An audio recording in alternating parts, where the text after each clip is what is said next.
ಕೃಷ್ಣ, ನಾನು ಒಂದು ದೇಶದಲ್ಲಿ ಒಂದು ಹಕ್ಕಿ ಮಾಂಸ ತಿಂತಾ ಇತ್ತು. ಮಾಂಸ ತಿನ್ನೋದೇನು ಆಶ್ಚರ್ಯ ಇಲ್ಲ.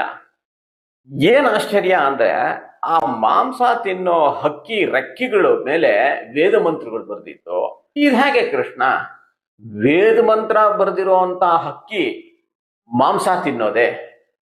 ಅದಕ್ಕೆ ಹೇಳೋದೇನಿದೆ ಅಂತಂದ್ರೆ, ಕಲಿಯುಗದಲ್ಲಿ ಗುರುಗಳು ಅನ್ನಿಸ್ಕೊಂಡವರು, ಸ್ವಾಮಿಗಳು ಅನ್ನಿಸ್ಕೊಂಡವರು, ಸನ್ಯಾಸಿಗಳು ಅನ್ನಿಸ್ಕೊಂಡವರು ಎಲ್ಲ ನಾನು ತ್ಯಾಗ ಮಾಡಿಬಿಟ್ಟಿದ್ದೀನಿ ಅಂತ ಹೇಳಿ ಓಡಾಡ್ತಾ ಇರ್ತಾರಲ್ಲ, ಅವರು ವೈಯಕ್ತಿಕವಾಗಿ ಅವ್ರಿಗೂ ಮಾಮೂಲಿ ಜನಕ್ಕೂ ಏನು ವ್ಯತ್ಯಾಸ ಇಲ್ಲ. ಅಂದ್ರೆ ಯಾವುದೇ ಒಂದು ಕಾಮ ಕ್ರೋಧ ಅರ್ಥದ ಮೇಲೆ ನಮ್ಗೆ ಹೇಗಿದೆಯೋ, ನಮ್ಮಂತ ಮಾಮೂಲಿ ಮನುಷ್ಯರಿಗಿದೆಯೋ ಅದೇ ಥರನೂ ಅವ್ರಿಗಿರುತ್ತೆ. ಕಾಣೋದು ಮಾತ್ರ ಬೇರೆ ಥರ. ವೇದ ಮಂತ್ರಗಳು ಹೇಳ್ಕೊಂಡು ಓಡಾಡ್ತಾ ಇರ್ತಾರೆ, ಮಾಡೋದಂತೂ ಅನಾಚಾರದ ಕೆಲಸಗಳು. ಇದೆಲ್ಲ ನಿಮ್ಗೂ ಗೊತ್ತಿದೆ.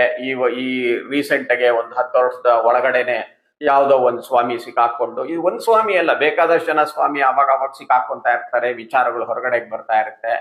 ಅದು ಎಷ್ಟು ಮಾತ್ರ ನಿಜ ಎಷ್ಟು ಮಾತ್ರ ಸುಳ್ಳು ಅನ್ನೋದು ನೀವೇ ನಿರ್ಧಾರ ಮಾಡಿ. ಇದು ತೋರಿಸುತ್ತೆ ಅರ್ಜುನ ಅಂತ ಕೃಷ್ಣ ಹೇಳ್ತಾರೆ.